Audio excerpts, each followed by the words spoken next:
મહત્વની ઘટના સામે આવી છે, જ્યાં અકસ્માતની ઘટના બની હતી। સુરતથી હાલ મહત્વના સમાચાર સામે આવ્યા છે, જ્યાં સ્કોડા કારમાં નબીરાએ 3 લોકોને અડફેટે લીધા હતા। કાર ચાલકે દારૂ પીધો હોવાનો આક્ષેપ કરવામાં આવ્યો છે। લોકોએ કાર ચાલકને મેથી પાક ચખાડ્યો હતો।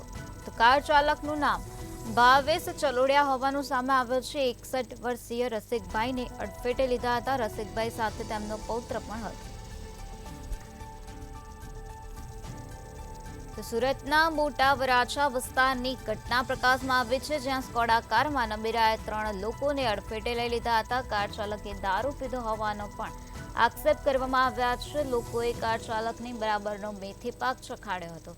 તો કાર ચાલકનું નામ ભાવેશ ચલોડિયા હોવાનું સામે આવ્યું છે। 61 વર્ષીય રસિકભાઈને અડફેટે લીધા હતા। રસિકભાઈ સાથે તેમનો પૌત્ર પણ હતો।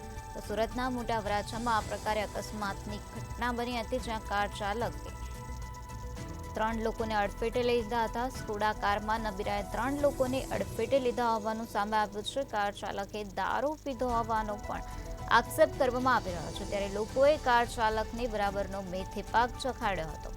તો કાર ચાલકનું નામ ભાવેશ ચલોડિયા હોવાનું પણ સામે આવ્યું છે। 61 વર્ષીય રસિકભાઈને અડફેટે લીધા હતા, અને આ સાથે રસિકભાઈ સાથે તેમનો પૌત્ર પણ હતો, તેને પણ અડફેટે લેવામાં આવ્યો હતો। હાલ આ સમગ્ર મામલામાં પોલીસ દ્વારા વધુ કાર્યવાહી હાથ ધરવામાં આવી છે।